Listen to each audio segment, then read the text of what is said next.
Baik, Assalamualaikum warahmatullahi wabarakatuh. Selamat siang dengan Ibu Zara dari SMA 1 Batu Sangkar. Terima kasih banyak sudah bersedia meluangkan waktu untuk sesi wawancara ini secara online. Perkenalkan Bu, saya Muftia Maulani Nabila, mahasiswa dari Universitas Negeri Padang. Hari ini saya ingin berdiskusi ringan seputar pelayanan bimbingan dan konseling, khususnya mengenai model pelayanan komprehensif yang sekarang banyak diterapkan di sekolah. Kalau Ibu berkenan, apakah kita bisa langsung mulai, Bu? Boleh, silahkan Ananda. Baik. Sebagai pembuka, saya ingin tahu dulu dari sisi personal Ibu, apa yang menjadi alasan Ibu tertarik memilih profesi sebagai guru BK? Apakah ada pengalaman pribadi atau inspirasi tertentu? Saya izin menjawab ya, Pia. Nah, jadi kita cerita dikit ya. Dari awal kuliah itu saya emang sangat suka dengan dunia psikologi dan pendidikan. Jadi saya pengen banget ngebantu siswa menghadapi masalah mereka. Entah itu masalah emosi ataupun sosial. Jadi saya rasa guru BK ini merupakan suatu profesi yang sangat cocok buat saya karena kita bisa jadi tempat yang aman buat siswa untuk curhat serta mendapatkan bimbingan. Kita bisa dengerin, membimbing, dan jadi tempat yang nyaman buat siswa yang lagi butuh dukungan. Gitu sih, gitu sih eh, latar belakang saya kenapa saya memilih guru BK ini menjadi profesi saya. Menarik sekali ya, Bu. Jadi, nah, bicara soal peran tadi, saya ingin sedikit naik level ke konteks yang saat ini terjadi. Menurut Ibu, bagaimana posisi atau peran guru BK saat ini di tengah tantangan dunia pendidikan yang makin kompleks dan cepat berubah? Nah, menurut saya sekarang ini peran guru BK jadi lebih penting. Kenapa? Dulu BK mungkin masih dianggap sebagai tempat untuk anak-anak yang bermasalah saja. Tapi sekarang kita jadi partner yang penting dalam membangun karakter, membantu siswa secara akademik, juga bahkan mencegah masalah sebelum terjadi.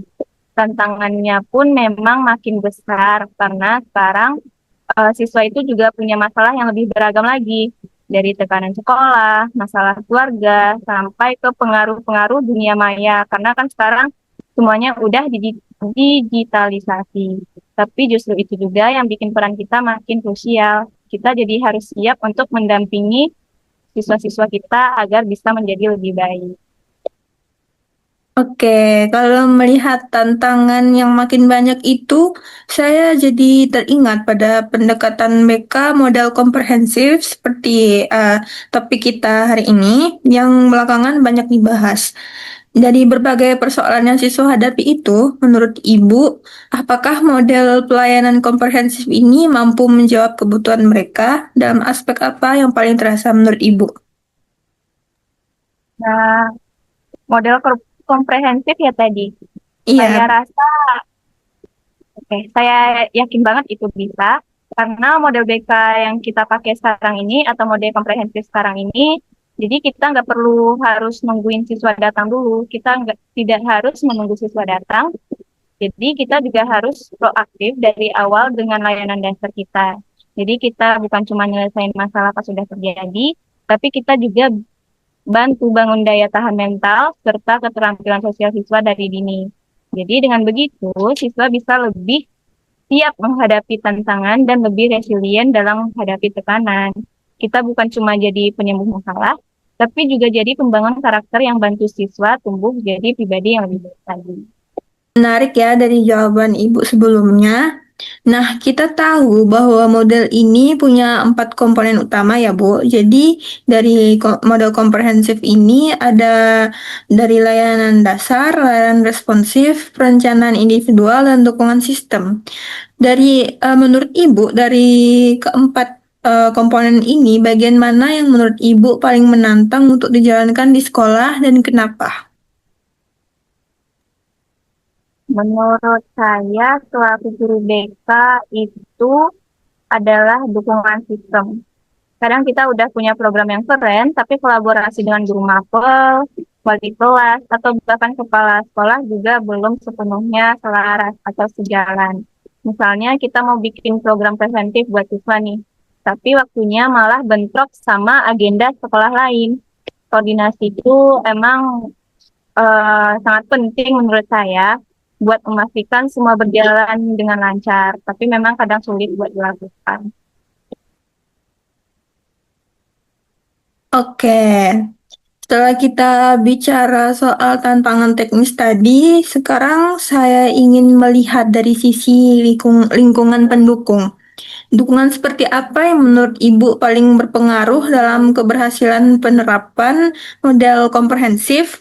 Apakah dari kepala sekolah, guru lain, atau justru dari orang tua siswanya? Dukungan yang paling penting ya. Hmm, Menurut saya pribadi, dukungan dari kepala sekolah itu adalah dukungan yang paling penting. Kalau kepala sekolah paham betapa pentingnya peran BK itu, maka kebijakan sekolah bakal lebih mendukung dan memberi ruang buat kita agar bisa lebih berkreasi. Tapi yang sering terlupakan adalah dukungan dari siswanya sendiri juga. Kalau siswa belum percaya sama guru BK, ya walaupun program kita hebat, tapi tetap aja nggak bakal bisa maksimal. Jadi penting sekali buat kita agar membangun hubungan yang baik sama siswa, biar mereka merasa nyaman dan percaya buat datang ke BK. Dengan begitu program kita bisa berjalan lebih efektif dan berdampak positif bagi siswa itu sendiri. Begitu. Wah, saya bisa bayangin ya, Bu, betapa kompleksnya itu. Tapi saya yakin juga nanti pasti ada pengalaman Ibu yang membekas atau memberi semangat. Apakah ada kisah atau pengalaman nyata dengan siswa yang menurut Ibu menggambarkan keberhasilan dari pendekatan pelayanan BK komprehensif ini?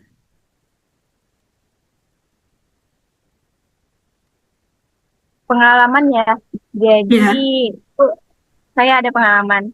Nah, pernah ada siswa yang dulunya sangat tertutup, bahkan sering bolos dan hampir putus sekolah. Tapi setelah beberapa kali mengikuti layanan klasikal dan konseling pribadi, ditambah dukungan dari wali kelas, dia jadi berubah total. Sekarang dia jadi salah satu siswa yang paling aktif di sekolahnya yang sekarang. Bahkan dia jadi mentor sebaya buat teman-temannya. Dari perubahan seperti itu, saya jadi sangat senang. Rasanya semua usaha dan waktu yang saya investasikan kemarin itu terbayar. Berarti memang alhamdulillah ini pendekatannya lumayan berhasil ya, Bu. Jadi saya sekarang beralih ke pertanyaan selanjutnya, yaitu ke sisi praktis dan teknisnya. Dalam hal waktu dan dukungan struktur sekolah, apakah Ibu merasa sudah punya ruang yang cukup untuk menerapkan model pelayanan BK komprehensif ini, atau justru masih terbentur keterbatasan atau kesulitan lainnya? Kalau bicara secara idealnya, kita belum sepenuhnya sampai ke sana. Masih banyak keterbatasan yang kita hadapi, misalnya jadwal yang padat, jumlah siswa yang banyak, dan kadang ada guru lain yang kurang paham tentang fungsi-fungsi BK ini. Tapi kita tetap berusaha buat menyesuaikan diri dengan kondisi yang ada. Kita juga terus berusaha buat menyampaikan pentingnya kolaborasi antara BK dan guru-guru lain, biar kita bisa bekerja sama untuk membantu siswa-siswa menjadi lebih baik. Jadi, walaupun ada tantangannya, kita harus tetap semangat buat terus maju dan berinovasi dalam menjalankan tugas kita sebagai guru BK. Oke, terakhir ya Bu, sebagai penutup, apa pesan Ibu untuk kepada siswa agar mereka tidak ragu memanfaatkan layanan BK dan lebih terbuka saat mengalami masalah? Pesan saya buat Ananda atau siswa-siswa ya, ruang BK itu bukan tempat buat dihukum atau dimarahi, enggak. Tapi tempat buat berbagi harapan dan juga solusi. Jangan takut buat datang ke guru kita ada bukan untuk tapi buat dengerin dan juga mendampingi para siswa-siswa atau jadi siswa nggak perlu punya masalah besar dulu buat datang ke BK. Kadang-kadang ngobrol ringan aja bisa jadi awal buat pemulihan. Kita cuma mau membantu Ananda jadi lebih baik, jadi lebih kuat, dan jadi diri sendiri yang lebih baik, gitu. Baik Bu, saya rasa sudah cukup dulu untuk sesi wawancara ini. Saya sangat berterima kasih atas waktu dan jawaban Ibu yang sangat jujur dan penuh wawasan ini. Ini sangat membantu saya dalam memahami langsung bagaimana praktik BK model komprehensif ini dijalankan di sekolah. Semoga menjadi jembatan ilmu juga untuk kita semuanya. Dan semoga Ibu diberikan kesehatan, kelancaran, dan semangat dalam menjalankan tugasnya. Sekali lagi terima kasih ya, Bu. Iya, sama-sama. Semangat Ananda.